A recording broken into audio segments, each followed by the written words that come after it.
Então, esse é o Reflexões sobre o Morar, uma série de lives que estão acontecendo, que estão se transformando num podcast no Spotify, para quem quiser assistir, que nasceu durante a pandemia, onde eu trouxe essa ideia da gente discutir a casa para além das paredes.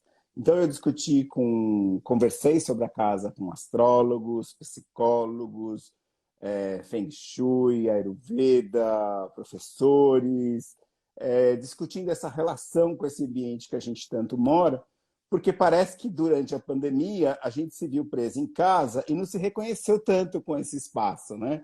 Era como se a gente tivesse... não. A gente deixou a casa como um acampamento, um dormitório, um lugar de passagem, um lugar um pouquinho escapista, né? Como se a gente criasse um cenário para mostrar para os outros que a gente é organizado, que a gente entende de design, né? Enfim, as pessoas que gostam de decoração. Mas a gente perdeu esse contato intimista com o espaço da morada e a oportunidade de ele se revelar como um espelho simbólico de quem nós somos. E hoje nós vamos falar sobre os jardins. Catê, fala um pouco de você. Sou arquiteta de formação, eu comecei no paisagismo faz 31 anos meu primeiro estágio e faz 21 anos que eu tenho o meu escritório. E que dei sorte de trabalhar numa área que está em expansão, porque eu não consigo me ver fazendo outra coisa que não seja jardim. Então, é uma das coisas que eu faço. Não fazendo quase nada, me vejo. Você sabe que eu também tenho falado muito isso sobre o design de interiores, né? A gente sabe que tem aí uns X% de profissões que vão sumir, que cada hora eu escuto uma coisa, mas o design, né, e o de interiores, ele vai crescer muito. Eu assisti uma palestra internacional que eles falam que os gerentes, por exemplo, gerente de hotelaria, gerente de loja, todos vão ter que ter uma formação em design. De tão importante que a profissão é e de como vai ser valorizada, né? Então, acho que é isso. A gente está no momento certo, no lugar certo. Criativas, né? Que a inteligência artificial não vai conseguir... Exatamente. A máquina não vai conseguir transformar isso num mero produto. A inteligência artificial pode ajudar a gente a fazer melhores projetos, isso eu acredito. Mas a criatividade ainda é inerente ao ser humano, né? Ô, Catê, mata uma curiosidade minha, né? Por exemplo, eu adoro desenvolver os meus projetos todos à mão. Eu sinto uma intimidade com o espaço, eu fico muito próximo das paredes e eu consigo... parece que quando eu estou desenhando na mão, eu tenho uma dimensão... É como se o espaço que eu estivesse trabalhando, ele vai formando em 3D na minha mente e eu entendo que o processo criativo fica muito mais fácil para mim. Você cria à mão. No software ou na mão? Pareceu uma pessoa louca rabiscando, que meu marido ri, ele fala, como que as meninas entendem? Eu falei, não sei, elas entendem o que está escrito. Uma vez eu teve um amigo secreto no escritório, muitos anos atrás, eu ganhei um livro ganhei uma coisa de caligrafia. Porque parece uma coisa psicografada. Eu começo a rabiscar, depois eu passo a limpo. Porque quando a gente aproveita que a inspiração vem, ou você escreve rápido, porque eu tenho que escrever os nomes das espécies, né? Porque não é eu só vou criar e fazer um desenho, eu tenho que ir pensando nas espécies. Então eu vou escrevendo os nomes. Se eu não escrever rápido, a cabeça perde o fluxo né? Mas tem um processo criativo. Outro dia eu estava falando sobre o processo criativo aqui que a gente acabou desenvolvendo por causa do 3D. Então, o nosso anteprojeto a gente apresenta no 3D, no SketchUp. Então, eu desenho numa base impressa de um CAD, né, numa planta. Uhum. Depois, enquanto as meninas estão ajustando a maquete que veio da arquitetura, uma maquete eletrônica, aí a gente coloca... Eu crio os espaços e coloco tudo que é de tamanho grande. Espécies de árvores, de palmeiras, tudo que for grande, tudo que for construído. E aí elas colocam na maquete. Daí eu olho de novo, eu vou fazendo... O projeto não faço tudo de uma vez, eu vou fazendo em etapas. É muito bom, né? Eu durmo, no dia seguinte eu acordo e falo, nossa, que realmente ficou incrível essa ideia. Ou eu durmo, acordo e falo, nossa, que lixo isso aí, vamos mudar. Porque não gostei. Hoje e aí, acordei. elas brigam com você, elas mandam você parar? Não, sou uma pessoa que mudo muito.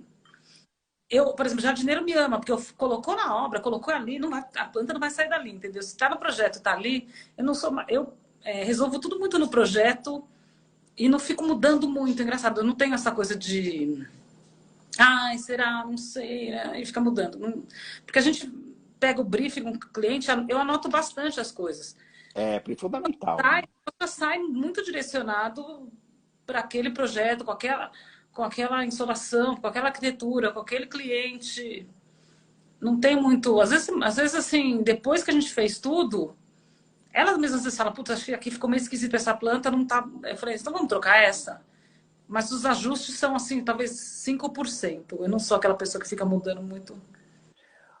Ô, Catê, Pouco cliente que muda. Já que os vou, clientes. vou- Aborrece o cliente ficar mudando 100 vezes o projeto. não pode. A gente fica muito estrela, não pode. Não, Catê, pode mudar o projeto. O projeto é do cliente, a casa dele, ele está pagando. Mas acho que quando muda muito, chega uma hora que começa a descaracterizar, né? Não sei se. não, mas eu não entendi direito. Você fala da mudança do cliente ou o nosso processo criativo que Não, vai no meu sem. aplicativo eu mudo quase nada. Eu falei que sou uma pessoa que Tá muda. bom. E eu também não gosto quando o cliente muda 100 vezes. Quando o cliente muda uma, duas vezes, Acho que faz parte dos ajustes, né?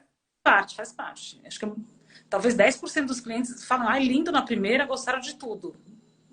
A maioria dos clientes muda, é natural. A casa deles, eles. E acho que tem essa questão da emoção, né? Do impacto, de como a gente apresenta o projeto, enfim, essa história que a gente vai contando. E aí o cliente ou ele aceita aquilo ou ele vai fazendo algumas adaptações, né? E acho que também tem essa coisa assim, as plantas, sei lá, você põe lá 50 espécies diferentes, vai ter às vezes uma que o cliente não gosta. Pois é. Por que ele tem que engolir? Não vai engolir, troca a planta, gente. Né? É que o problema é que mudou, agora acho que eu quero piscina assim, quero. Quando vai ficando muito criativo, aí já vai perdendo o foco. Eu acho que quando mexe muito no projeto, começa a descaracterizar. Eu acho isso. Mas eu acho que o digital trouxe isso para a gente, né? As pessoas se sentiram mais criativas. Elas começaram a ver muitas imagens, alimentar o seu processo seletivo e elas começaram a interagir, né, nos espaços. Antes, eu sentia que os clientes eles eram mais rígidos. Você passava uma ideia de projeto, se aceitava e o projeto seguia. Hoje não. Hoje, por exemplo, os meus clientes é um bate-bola. Eu acordo de manhã, ligo o WhatsApp e eu tenho lá 40 listas de coisas que eles ficaram pensando e mudaram no meio da noite, né? E a gente tem que entender que esse é um processo criativo deles e só... Tem um cliente que entende muito mais o que ele quer, ele sabe muito mais o que ele quer, porque ele já pesquisou. Antes o cliente era mais ignorante, o cliente agora é mais aculturado. Ele sabe, inclusive, os preços das coisas. Sabe. Então, isso também é muito mais... A relação toda é muito mais transparente. E ele faz relações de troca muito fácil. Ele encontra o que substituir. Quando ele vê que, não, essa peça aqui vai ser muito cara, não sei o que, ele já traz a solução do que poderia ser. Já vem ali um... o cliente do século XXI é um cliente mais participativo. Eu acho também Total. cada vez mais jovem. Eu sei para você, hoje a gente está ficando velho, o cliente está cada vez mais jovem. Eu tenho cliente, sei lá, de casa de campo de 35 anos. Então, às vezes eu acho que nessa idade as pessoas não estão, sei lá, no primeiro imóvel. Mas já estão, às vezes, comprando o segundo imóvel. Mas é isso, tá? Catê, voltando um pouquinho para o nosso tema, que a gente vai falar sobre mudança de comportamento durante a pandemia, né? Um pouquinho. Eu tenho lido várias pesquisas de tendência, de comportamento, de caminhos para o design, e uma das coisas que eu mais tenho observado, eu ainda não li, pelo menos não li formalmente, né? Mas eu entendi que agora nós vamos ter 3 caminhos que vão nos orientar em relação à nossa profissão, né? Iluminação, os 3 temas são escuridão, silêncio e espaço. Escuridão, porque a gente se acostumou a viver demais com a luz artificial e por uma contratendência natural a gente vai começar a lidar com os espaços no escuro. Isso já acontece, né? A luminotécnica traz essa opção da dimerização, automação, os próprios jardins com fogo de chão, né? É uma tendência muito forte. Acho que um dos ramos que mais cresceu também foi a parte de iluminação. É, enfim, a gente está vivendo um momento mágico, né? Uhum. O silêncio, né, seria uma outra demanda, porque a gente fala demais, a gente vive num universo muito barulhento, e eu acho que os jardins trazem essa relação com o silêncio muito bem, acho Ou dos bacana. sons da natureza. Você, a Mas eu natureza acho que tem um barulho. mas eu acho que quando eu vejo silêncio, eu imagino muito o silêncio interno nosso, né? E aí a natureza, ela propicia que eu fique num silêncio interno, né? Uhum. E o espaço, né? Então são os três grandes pilares aí para quem está escutando a gente, da onde a gente vai crescer. E o espaço, você sente que nesse momento durante de pandemia e durante e talvez muito tempo a gente vai viver, eu senti que os jardins eles tomaram um peso tão grande quanto a arquitetura. Isso já era assim ou você sente que isso aconteceu mesmo?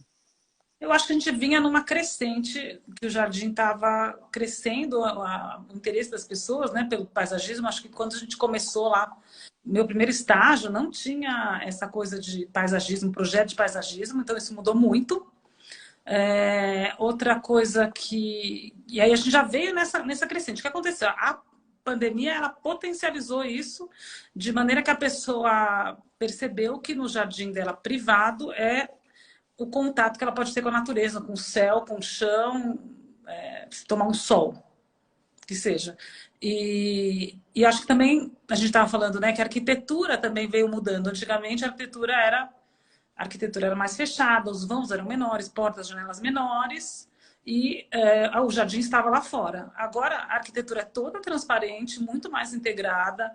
Você não sabe direito onde começa o jardim, onde termina o jardim, o paisagismo, a arquitetura, todos misturados, né? Tudo junto e misturado. Então isso tudo acho que já veio nessa onda. Se meio que se consolidou, né? É uma onda também de gostar de mais arquitetura mais contemporânea, a queda do neoclássico, a vinda também do jardim tropical, mais com as nativas e com a cara brasileira, do que o jardim europeu com buchinhos, né? Que antigamente as pessoas usavam. Então, acho que é uma coisa que vem junto com, sei lá, com os millennials, com as novas gerações mesmo. E a E pandemia popularizou. o que eu achei interessante também é que durante eu tive o privilégio de, durante a pandemia, construir a minha casa, né? E o que eu percebi da minha relação com o espaço é que o jardim tinha uma prioridade, né?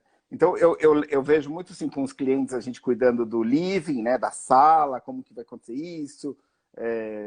Mas para mim eu tinha muita necessidade de priorizar o jardim. Eu queria saber aonde estava o jardim e teve algum momento que eu até resolvi reduzir a casa, tipo, Para aumentar o jardim. reduzir porque era importante que eu tivesse esse espaço da relação com o externo, né? E então é isso. Quando a gente projetava antes, tudo vinha depois, né? Depois da casa a gente vai olhar para o jardim, depois a É, gente vai olhar. é, E agora não, né? É muito forte eu isso. tenho entrado nos projetos na fase de aprovação de anteprojeto, quando as pessoas estão aprovando o projeto na prefeitura ou nos condomínios, né? Principalmente as casas de campo. Eu não tô. Antes as pessoas traziam a casa toda pronta lá. Agora você tem que pôr as plantas aí, sei lá. E cada vez mais a gente tem participado do processo da arquitetura como um todo desde o início. O que é ótimo, que é você prevê irrigação, você prevê iluminação, você prevê um monte de coisa. E essa integração entre externo e interno muito mais sutil, né? Caixa de esgoto, caixa, sei lá, fossa, para não ter raiz. Então, tudo isso torna o trabalho talvez muito mais profissional, né? E melhor também a qualidade. Eu acho que o resultado final fica muito mais. Tem planejamento, né? E eu percebo muito assim, tipo, e aí quando entram essas plantas mais tropicais, que pelo próprio volume delas, elas integram, elas quebram esse traço entre o que é interno e é externo, né? E aí a casa fica realmente mais integrada, né, com o Orgânico, espaço. né? Mas essa história a gente já falou da biofilia, né? Da neuroarquitetura. Isso acho que tem tudo a ver, assim, materiais naturais, a casa mais orgânica um pouco. Eu vejo, por exemplo, jardins. comestíveis, não, frutas, temperos. Ah, eu tô virando um urban farmer, né? A minha casa tá virando uma fazendinha, eu tô me divertindo aqui, eu semeio as coisas, Galinha, gente. eu tenho pé de couve, eu tenho uma amiga que tem um galo que chama Pedro, tá? Então, logo, logo. É fazer compostagem e não dá, eu não dou conta de tanto é, adubo líquido que gera da compostagem. Eu dou para as pessoas, eu moro numa vila, eu dou para os meus vizinhos. Eu moro aqui na Vila Madalena, então a gente vai andar na Praça das Corujas e aí tem lá as garrafinhas de todo mundo deixando o líquido, né, da compostagem. Isso é muito legal. Isso aqui era uma coisa de gente hippie, né? Uma pessoa extrema, sei lá. Cada vez mais essa consciência ambiental e ecológica tá chegando para o mainstream, eu acho. Tá deixando de ser uma coisa ou de gente ou muito De antenada. nicho, né? De nicho para se tornar realmente massa, né? É. Acho que as novas gerações têm isso, eles têm essa conscientização da importância disso tudo, né? Ô, Catei, semana passada a gente fez uma live com a Silvana Occhialini, do Feng Shui, e ela falou muito da questão das plantas e dessa troca de energia com o ambiente, né? De que a planta, por ser esse ser vivo, ela traz esse astral, essa possibilidade de autocuidado com o espaço, com o ambiente. No paisagismo, você olha isso? Como que você olha essa questão do autocuidado, da questão energética, dessa relação transpessoal do homem com o espaço, né? Eu acho que cada um se relaciona com a natureza de algum jeito. Outro dia eu estava lendo na Casa e Jardim, que a gente achou um conceito novo lá que chama Free Luftsliv, que é a vida ao ar livre, né? Que é uma tendência nórdica, que na verdade acaba sendo, tá crescendo e está vindo pelo mundo inteiro, de você usar muito mais você ter espaços que promovam a vida ao ar livre. Então, eu sempre gostei eu não posso dizer que eu sou claustrofóbica, mas eu gosto de ficar do lado de fora. Fui para a área do paisagismo porque eu gosto de ambientes externos. Então, o que eu penso? Que a gente tem que criar espaços de permanência, de estar do lado de fora. Até gritei aqui. De estar do lado de fora do jardim, né, da casa. Então, você tem essa história do fogo, a história tal, sei lá, da piscina, do spa, do furô, do redário, ou mesmo a horta, para você ter alguma conexão. E na pandemia, o que aconteceu? O jardim ficou sendo a área externa segura. Né? Porque se você ir na rua, você fala, nossa, na rua tem um Covid, aqui dentro da sua casa você se sente um pouco preso. No seu jardim parece que você está tendo contato com a natureza de uma maneira segura, vai. Parece que o seu jardim é um lugar free Covid, que não vai ter Covid. Você pode ficar do lado de fora sem pegar Covid, livre no jardim da sua casa. Não, e essa é uma tendência muito forte, né? Porque assim, eu sempre me acostumei a ver as praças públicas meio abandonadas, desleixadas, né, na cidade. E de repente a gente vê as próprias praças sendo utilizadas e você vê grupos de pessoas se Muito. encontrando e as pessoas levam. Só falta levar a churrasqueira, né? Assim, eu ainda não vi nenhuma churrasqueira, mas eu acho que alguém já deve ter visto. Capoeira, às vezes tem. Eu Tem acho cadeira de praia e sunga, isso aí.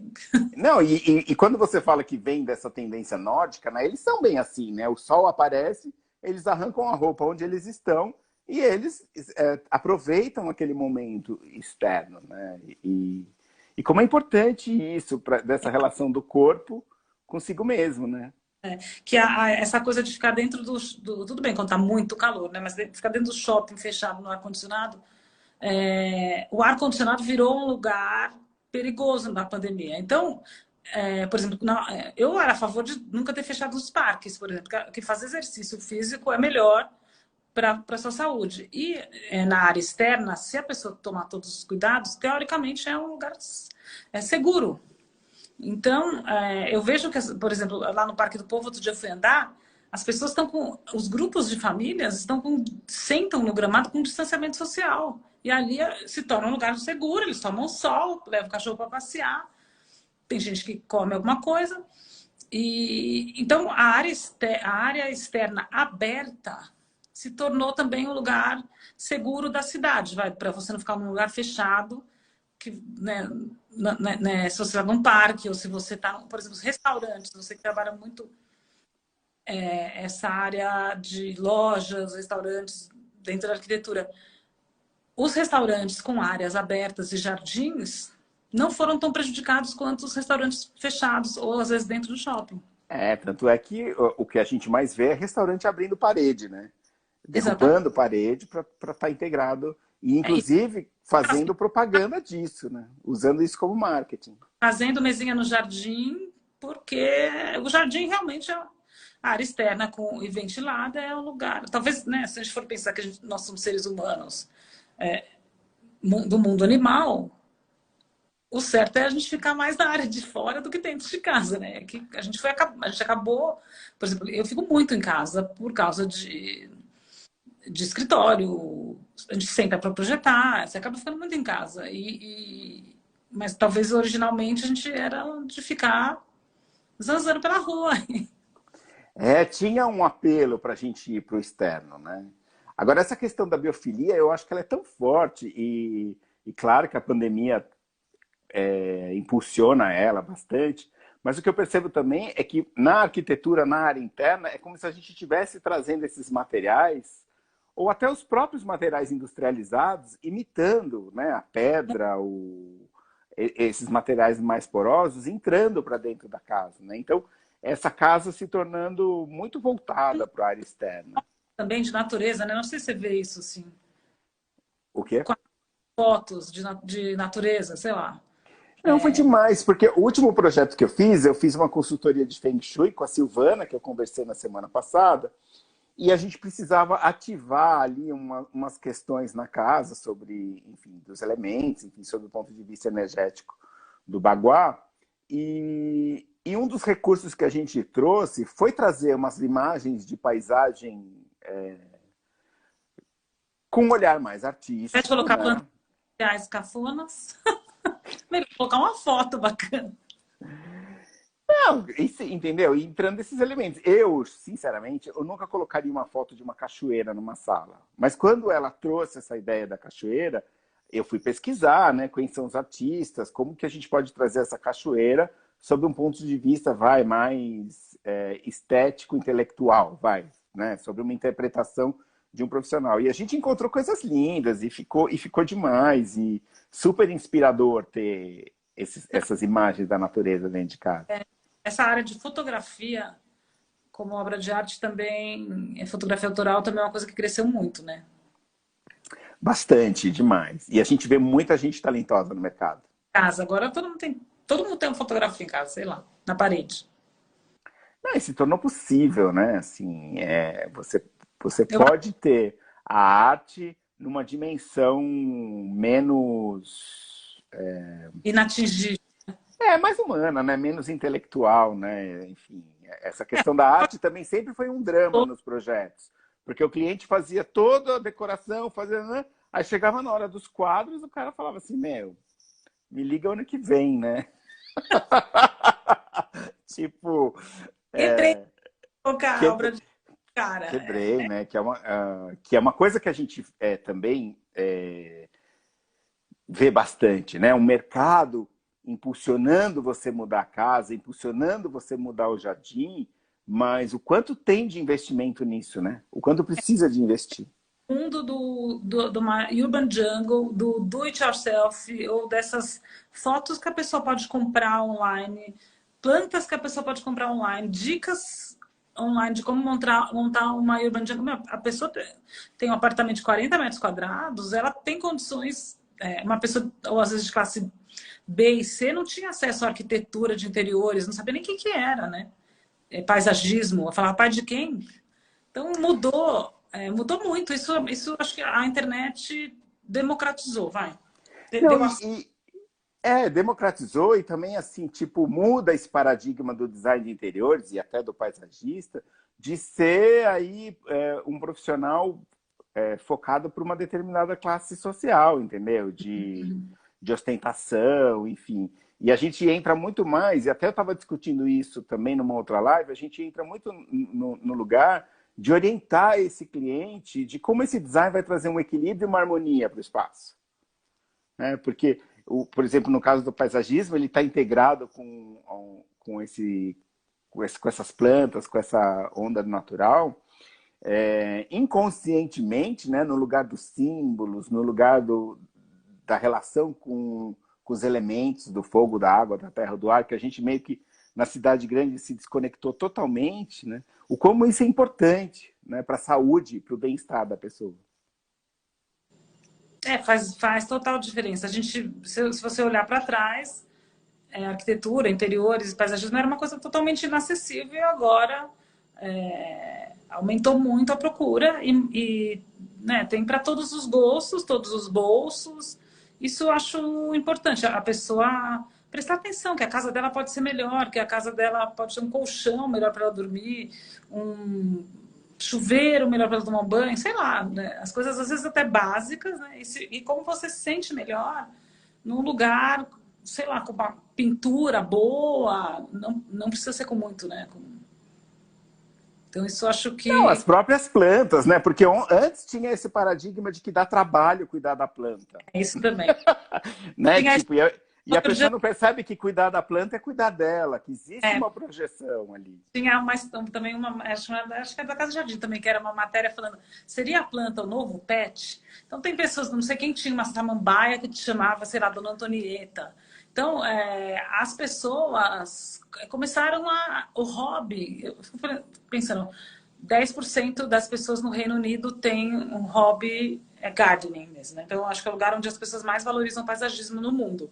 Aqui no Brasil, a galera mais jovem começou a curtir as plantas, gostar de cuidar de plantas, procurar sobre tutoriais de como cuidar de plantas. Você vê os influencers de plantas crescendo no mercado pra caramba.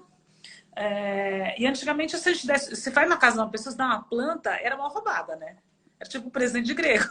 Hoje, se você der uma planta para a pessoa fica super feliz. As pessoas colecionam.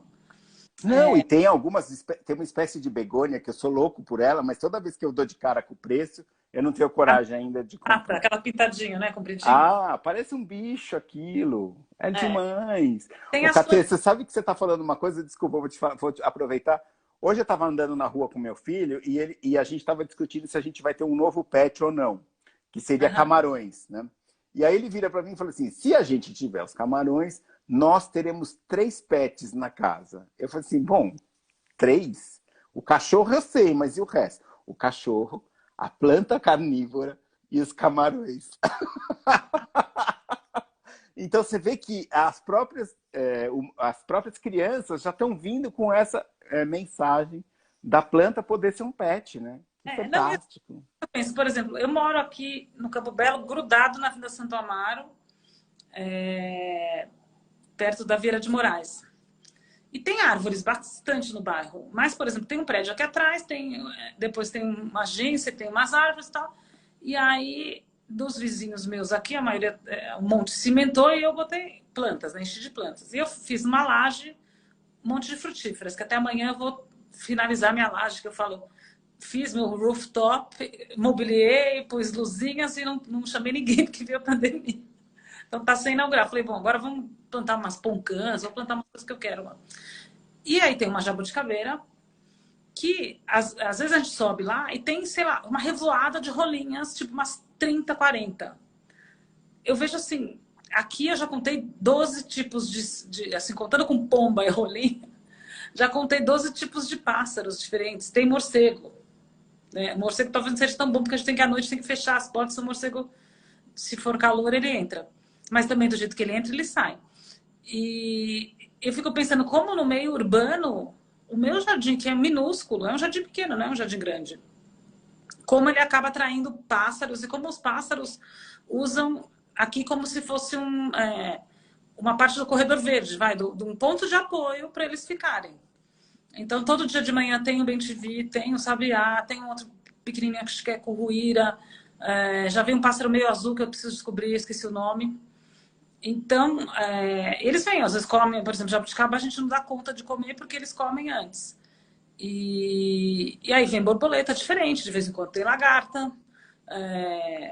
A sua casa vai virando um ecossistema. Não, é incrível, porque assim, o meu sonho era ter um pé de couve. Um não, vários, né? Então eu tenho um coveral, né? Porque eu acho demais, assim. A gente mora aqui nessa divisa entre Vila Madalena e Vila Beatriz e ainda tem muitas casinhas que Tem são da época, sei lá, da época. 200 quilômetros. A E minha uma casa de os, Vila dos... os mesmos moradores ainda moram, são casas que estão no estado. E, eu acho, e a gente fica passando e tem um monte de pé de couve, pé de rosa, pé de tudo. E aí outro dia foi tão engraçado porque eu fiquei 3 dias assim, sem ir na minha horta e as lagartas tinham comido o pé de couve todo.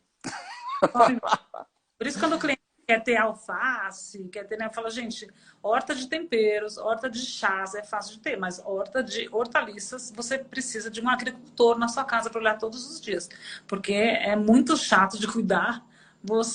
Um dia tem lagarta, no dia seguinte você não tem mais nada lá, elas comem tudo. Elas Não, é comem incrível, é come incrível. à noite, você não vê. A outra coisa que eu acho interessante aqui, eu tenho um manjericão, um alecrim, e principalmente o manjericão atrai muita abelha. E tem umas outras. Tem um clerodendro vermelho, agora está bombando de flor, e tem uma de corisandra, que é uma nativa, um arbusto nativo. A quantidade de abelhas que vem. Então, assim, se a gente for pensar aqui no meio rural, as abelhas estão desaparecendo por causa dos agrotóxicos.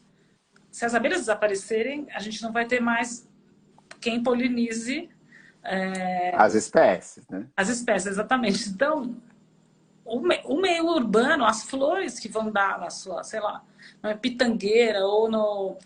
A flor do seu manjericão tá ajudando o meio ambiente, além de ficar gostoso o seu bolo de macarrão, entendeu? Não é só.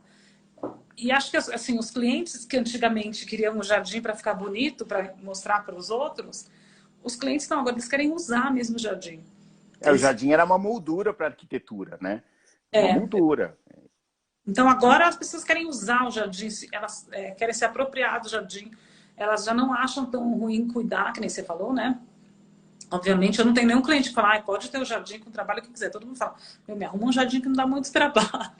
Só que mesmo assim as pessoas curtem, elas me ligam, falam, eu queria adubar agora, eu queria dar uma investida no jardim. E antes o povo estava só economizando, agora as pessoas entenderam também que o jardim é um sistema que precisa ser cuidado, né? Você tem que estar sempre mexendo um pouco. E eu acho muito interessante também, pelo menos no meu jardim, a experiência que eu tenho tido, é como eu estou conectado com a minha ancestralidade, sabe? Quando eu vou em busca de espécies que me. Essa memória afetiva. Nossa. Memória afetiva. Porque assim, eu fui criado no interior de São Paulo, né? Então, para eu contar as minhas histórias para o meu filho, eu vou fazendo essas conexões com o jardim. Mas E eu vejo que não sou só eu, vejo muita gente fazendo isso hoje. muitos clientes vêm com pedido de memória afetiva positiva e negativa, que tem aquela também, fala, nossa, não me põe aquela planta que tinha na casa da minha avó, que eu odeio. Ah, é? Aquela coisa cafona, eles falam. Ou, nossa, coloca essa planta porque me remete à minha avó, o cheiro, descascando o limão não sei o quê, o limão cravo, o cheiro da mexerica na mão, ou a dama da noite. Então tem essa coisa da... Tem muito essa conexão com o cheiro, né? Com os sentidos. Eu percebo muito, e com as cores, né? Eu lembro que quando eu era pequena, eu ia na casa de uma prima minha que está assistindo aqui, a Leta, e ela tinha uma planta que se chamava zinnia, que ela tinha, a zinnia era todas as cores juntas, possíveis e imagináveis, né? É uma flor anual, E eu semeei a zinnia aqui em casa, né? E é impressionante isso, porque eu vejo as pessoas parando assim, olhando aquilo com surpresa, né? Assim, tipo, porque não tá. Porque assim, eu acho que as plantas elas entraram num espectro também mais simplista. Elas me lembram muito a casa da minha avó. Opa, voltei, agora eu tô Oi. te vendo. as plantas entraram assim, tipo, você não tem que ter mais uma preocupação em que as plantas sejam arrumadas. Quanto mais Perfeito. selvagem elas foram, quanto mais elas estiverem ali no seu desenvolvimento natural em relação à natureza, né, em conexão com a natureza, mais bonito fica, né? Não tem mais aquela coisa da planta certinha. Eu acho que, assim, obviamente, ainda o mercado não está 100% preparado para esse jardim mais solto vernacular. Mas o que acontece? Aquele jardim todo controlado, podado europeu, virou um jardim tropical, solto, natural. E aí o jardim está virando um jardim para consumo. E acho que a próxima tendência que vai vir é esse jardim meio de regeneração, tipo que tem uma cara do Highline, sabe? Que é meio um matinho, Ah, adoro Highline. que Os essa ingleses, os ingleses gostam muito disso, né? Com cara de que é um mato mesmo, né? Com cara de meio que você tá. você enxergar beleza nessa, né? É que aqui realmente no Brasil nasce muito mato, mas acho que a próxima tendência dentro das nativas, por exemplo, eu, por exemplo, hoje penso que um dos propósitos do meu escritório, o meu como pessoa, é deixar os jardins bonitos, mas sempre colocar alguma coisa nativa, alguma coisa que promova a regeneração e a recuperação do meio ambiente.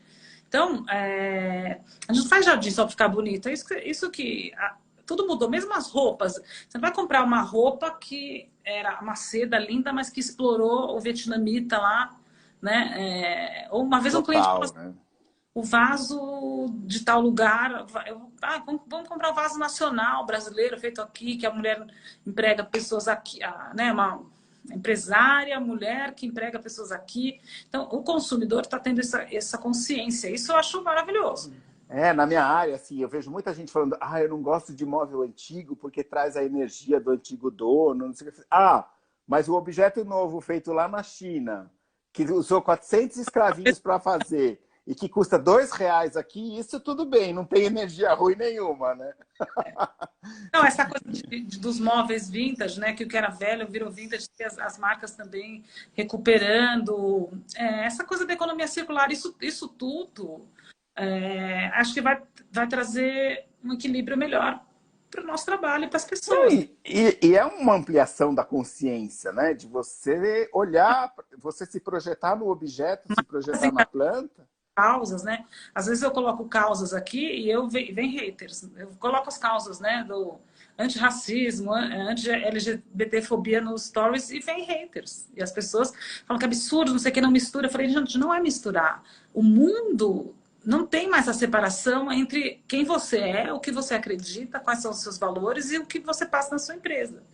Né? Não tem, assim, as empresas que não se posicionarem para elas a favor dos direitos humanos, vai ficando cada vez mais difícil para essas empresas. Né? Então, empresas que exploram as pessoas, é isso que a gente falou. Então, É se tornar mais poroso como pessoa, né? Eu acho que quando a sustentabilidade entra na nossa vida lá, sei lá, 2004, né? Eu lembro que eu ganhei um prêmio de sustentabilidade em 2004 e era lá, naquela época, era um tipo de sustentabilidade, né? A sustentabilidade evoluiu, cresceu, se tornou muito muito. mais. Mas eu acho que quando a gente tem esse movimento, né, de sustentabilidade, significa o quê? Que tem uma proposta do mundo tornar que a gente seja mais leve e mais poroso. É. E isso vem através das nossas escolhas. E agora chegou o momento que isso tem que se tornar a partir da nossa consciência. A É gente está um...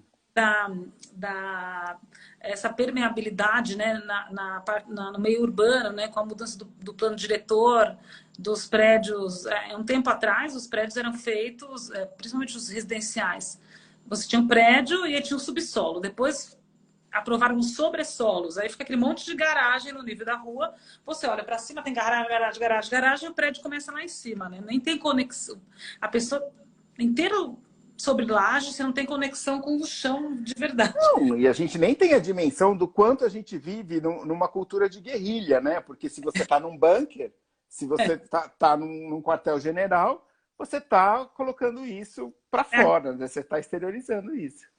E aí, o que eu acho? Essa história de ter os prédios novos, de construtoras mais de vanguarda, de colocarem o prédio com uso misto, com o térreo mais permeável. Isso a gente acredita, eu acredito assim, que as cidades vão ficando até mais seguras. Né? Porque Exato, né? quanto mais tiver lugares comerciais acesos você passando, é mais seguro do que, né, você ter um... Não, e também essa questão, né, de que a mudança vai ter que vir de cada um de nós. A mudança não vai mais vir de um sistema de governo, de uma autocracia ou de uma direção, né? A mudança vai ter que ser feita de dentro para fora. Então, quando a gente vê atitudes como essa, né, ou desde você quebrando os quintais que eram de cimento para trazer plantas, e com isso poder trazer espécies de animais para sua casa, né? Novos pássaros, espécies assim que realmente uma corruíra eu só tinha visto no interior, né? Agora eu converso com o sabiá, eu tenho um sabiá que vem todo dia aqui na janela e eu chamo ele de galinha. Ô, sua galinha, o que você está fazendo aí, né? Porque o sabiá, eles comem, né? Eles são parrudinhos, né? Eu manhã, desci no café da manhã, a porta da cozinha estava aberta, tinha um cocô de passarinho em cima da mesa. Eu falei, certamente foi ali, veio lá, comeu umas migalhinhas, cagou e foi embora. Não, outro dia tinha uma discussão aqui em casa, porque tinha um cocô de passarinho dentro do banheiro. Eu falei assim, gente, ele entrou, se divertiu e foi embora, vou fazer o quê, né? Banheiro mesmo. Banheiro mesmo. Mas essa questão das grandes mudanças, elas começarem a ser feitas nas mínimas coisas, nos pequenos movimentos, né? Quando eu você, acho que... sei lá, na Paulista Fechada, ou nesses food trucks, nesses... mesmo quando começou a ter vários estacionamentos com vários food trucks, que depois as pessoas, às vezes, fazem tanto sucesso que evoluem para ter o próprio restaurante, mas tudo isso é um movimento da população mesmo, isso que eu acho legal. E aí todos os birôs de tendências falam que não são os políticos que vão mudar o mundo, são as pessoas. Nas pequenas mudanças. Né? Empresas que vão apoiar, entender isso, incentivar isso.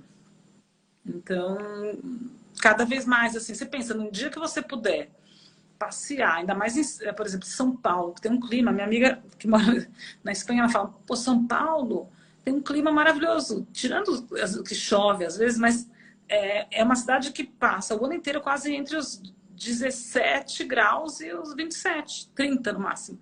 Então é um lugar que você consegue andar muito na rua, você não vai morrer de calor, não é que nem, sei lá, você está no verão em Paris ou em Barcelona. Que é insuportável. Para casa, porque você não consegue ficar na rua. Você passa mal, passa mal. Você fica pelado e vai pra praia. Então aqui a gente tem essa possibilidade de passar um domingo o dia inteiro, sair de manhã na rua, ou pegar um metrô com as crianças, obviamente sem pandemia, e circular pela cidade inteira em ambientes abertos, né? Museus. Então, quando a gente... também isso eu acho uma coisa bacana de cultura. Não sei se a gente tem horário aí, se vai cair a gente está chegando no fim, mas vamos lá, vamos finalizar. Dos jovens terem acesso... Já faz uns 10 anos mais ou menos a arte, né? Essa coisa de fazer fila na frente dos museus. Isso eu acho maravilhoso, porque, né, ou você ter fila para conseguir ver os Gêmeos, fila para ver, sei lá, o Da Vinci. Isso é uma democratização e um acesso à cultura mesmo. Né? E formando uma massa crítica, né? Formando um... por isso, então, às vezes a gente desanima, né? Vendo a Covid, vendo a situação do país, você fala, puta, gente, o mundo vai acabar. Mas aí quando você vê as jovens, todas essas tendências positivas, você fala, não, gente, a coisa ainda vai melhorar. Não, a gente tem que entender que o processo criativo, ele nasce a partir das barreiras que a gente tem pela frente. Então, eu acredito muito que nós vamos ter uma expansão criativa absurda. Já estamos tendo, né? A gente vê pessoas se expondo e fazendo e criando coisas que a gente fala, meu, que demais, né? Que essa pessoa está se expandindo. Né? O prédio de Singapura, por exemplo, todos verdes. E aqui, mesmo em São Paulo, eu vejo que os prédios com muito mais verde, né, nos andares, essa coisa de querer abandonar a pele de vidro com ar-condicionado, aquele prédio que nem abre a janela, né? Porque se abrisse o povo também suicida, se mata. Então tem essa coisa de ter as varandas, porque o clima nosso propicia, né? Você vai para Buenos Aires, você vai para Montevidéu, tudo cheio de varanda. Aqui no Brasil, aquela varanda Não, toda fechada. varanda e toldo, né? Muito charmoso. Eu acho muito Aqui charmoso. toda varanda Varanda. com vidro e não abre nunca aquela varanda. Mete o ar-condicionado, aí depois reclama que a planta não vai. Você também tem esse problema? Bom, Catê, quero agradecer imensamente esse momento que a gente passou juntos. Muito obrigado pelo seu tempo. Sei que você está lotada aí na Eu te sua. agradeço. Não, eu achei bom do domingo, porque domingo sempre tem um bom score. Aí sempre, acho que tiveram pelo menos umas 50, agora está com 58, 70 pessoas. Significa que umas 150 pessoas passaram aqui pela página. Quero te agradecer essa conversa. Adorei escutar essa sua visão sobre a cidade, sobre essa integração. Foi gostoso. Uma conversa de amigos, do momento social que a gente não está tendo. Pois é, adorei. Obrigado, obrigado a todo Eu que mundo. agradeço Muito obrigado a todos. que as pessoas tenham E levado alguma coisa boa, positiva,